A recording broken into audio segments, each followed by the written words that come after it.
Continuamos con más Sama Noticias y como cada jueves nos metemos en nuestra columna de historia. Ya está junto a nosotros el magíster Maxi Martínez. ¿Cómo le va, Maxi? ¿Todo bien? ¿Cómo está, Sergio? ¿Cómo está?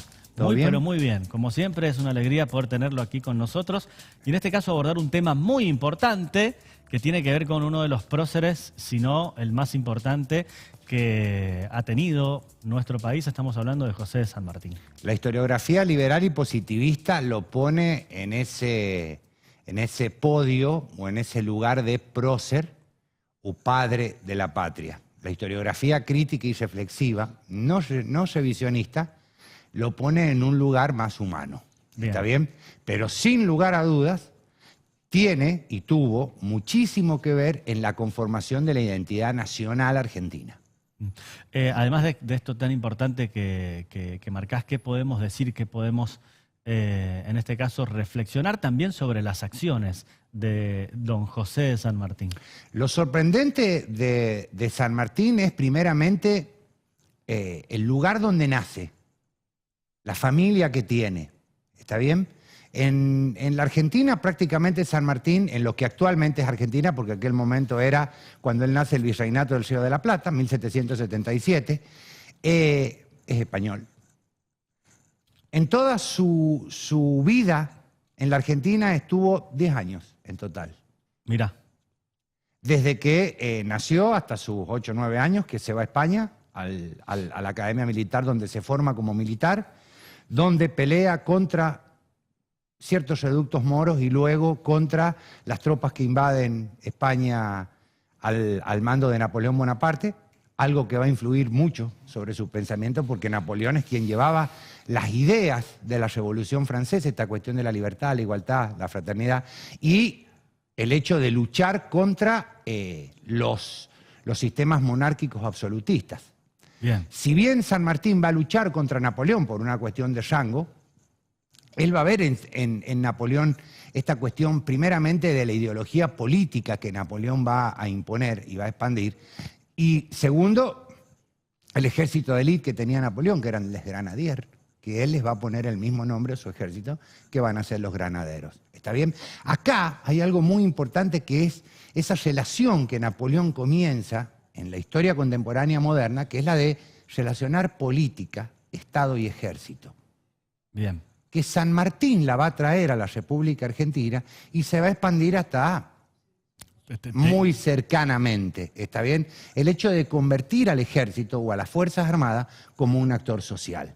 Cuando vos lo ves a San Martín, nosotros a San Martín lo vemos individualizado, como una persona que forma parte de él y su contexto, cuando en realidad él es hijo de su contexto. Porque cuando nosotros analizamos, y por eso te decía esta historiografía reflexiva crítica, nosotros nos posicionamos dentro de este proceso de revolución y guerra, del cual hablaba Tulio Alperindongui, que empezaba en 1806 con las invasiones inglesas y que terminaba en 1853 con la caída de Rosas. Pero donde lo más importante que se podía observar era el papel que San Martín le da a la profesionalización de las Fuerzas Armadas para convertir esa revolución en guerra y esa guerra en independencia. Bien. ¿Está bien? Por eso es la importancia que San Martín tiene, porque antes de San Martín hay milicias. A partir de San Martín hay un ejército. Bueno, ¿está bien? Que además llevó adelante una proeza tan importante como es el cruce de los Andes. Está el cruce de los Andes como su frutilla del postre. Claro. Pero hay un proceso de conformación de ese ejército que se va a encargar de cruzar los Andes. ¿Está bien? Porque va a comenzar allá en Buenos Aires, se va a ir a Rosario, de Rosario va a pasar a Santa Fe, de Santa Fe va a estar en Córdoba va a andar por el norte, hasta que se va a consolidar y profesionalizar y va a tomar su identidad, que aquí está lo importante de todo esto, en Cuyo. Porque el ejército de los Andes es cuyano. ¿Está bien? Está conformado con soldados riojanos, con soldados sanjuaninos, con soldados mendocinos y con soldados puntanos. Y aquí es donde aparece la figura de los actores sociales que se invisibilizan ante la figura de San Martín. ¿Está bien? Porque ese cruce de los Andes fue pensado por San Martín, pero fue ejecutado por un sector social de lo que en aquel momento eran las Provincias Unidas del Sur, que va a tener una importancia que todavía no se recuerda el sector social o el sector popular en la historiografía sanmartiniana se reduce a figuras como Cabral, como Álvarez Condarco, pero no al ejército en su sociabilidad. Sí, totalmente. ¿Está bien? Totalmente. Porque es San Martín y su ejército, él daba la vida por sus hombres. ¿Está bien? Y los hombres daban la vida por él. Ahí aparece esta cuestión tan importante que en el ejército argentino ha sido tan crítica la cuestión de que San Martín hablaba de un rango y un mando. ¿Está bien? El rango te lo daba la oficialidad. Vos lo tenías, el rango que podías llegar a tener, general, capitán, coronel. Pero el mando te lo daban los hombres. El reconocimiento que tus hombres te daban. Entonces esa cuestión que estaba relacionada también directamente con lo napoleónico mostraba un reverso democrático en quién elegía sus oficiales y la importancia que sus oficiales tenían.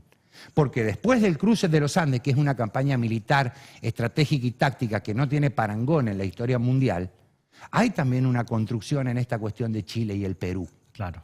Y después de Guayaquil con Bolívar, y después en el hecho de decir el ejército es tuyo, y se habla de ese exilio de San Martín, que más que exilio es una búsqueda de reconocimiento del proceso independentista en Europa.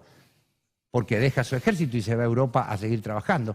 No a descansar, como nos dijeron, claro, ni a criar a su hija en el... No, se va a hacer el trabajo político. Porque a San Martín nosotros lo vemos como un militar, pero en realidad fue uno de los políticos y militares más importantes del siglo XIX y que tiene su llegada hasta el siglo XX. Pues no puede separar ejército y política en el siglo XIX.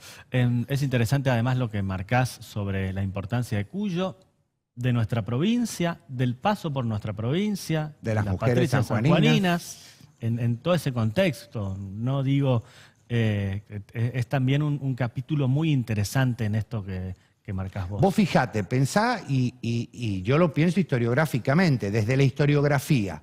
¿Cuáles son las mujeres más importantes que tiene San Juan? Sin lugar a dudas que aparece doña Paula, la madre de Sarmiento, pero ¿y las patricias sanjuaninas? Las primeras actrices sociales que vos tenés que van a posicionarse en esta cuestión fundacional del ejército de los Andes, ¿está bien? Y de la impronta que va a tener la columna de Cabot cuando pase por el paso que nosotros tenemos en el actual San Juan para tomar La Serena y poder llegar a Chile por distintos lugares. Esa impronta de esas mujeres se proyecta hasta el día de hoy, porque la bandera que representa San Juan es la bandera ciudadana que teóricamente hicieron ellas.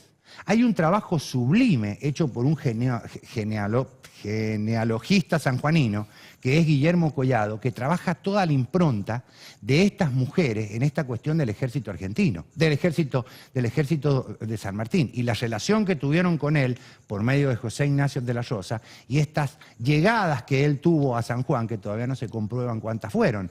Fíjate hasta dónde es importante la impronta de San Martín, que la administración del agua, mira, estatalmente comienzan con él. El quinto cuartel en San Juan no tiene un nombre alusivo a, tiene que ver con San Martín. La primera administración del agua en San Juan, lo tenemos que decir, la realizaron los pueblos originarios. ¿Está bien? Ellos administraron el agua, son culturas hídricas.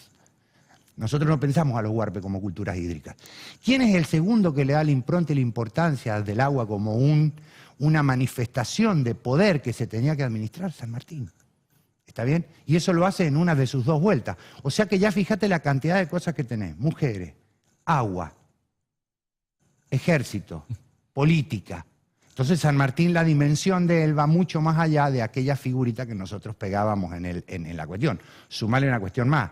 Creo que debe ser uno de los próceres o personajes históricos que más ha influido sobre la cultura argentina y sobre la cultura sanjuanina. Vos me dijiste, en cada una de las provincias hay algún club que lleva el nombre de él. También, es cierto. ¿Está bien? Entonces fíjate la importancia y la impronta que tiene. Si no hay una localidad, un departamento, un pueblo, algo que tiene que ver con él. Es más, ¿cuál es la ruta más importante de la República Argentina? Y diríamos la 9 y la 7, pero la más simbólica es la 40. 40, ¿Cómo claro. se llama? No, mirá. General José de San Martín. Mirá vos. Uno de los ferrocarriles más importantes que tenía la Argentina, que era el que unía Buenos Aires con el Pacífico, se llama General San Martín. Excelente. Maxi, muchas gracias. Por favor, como siempre, a sus órdenes. interesantísima la charla. Muchas gracias, Sergio. Hasta la próxima. Nos vemos.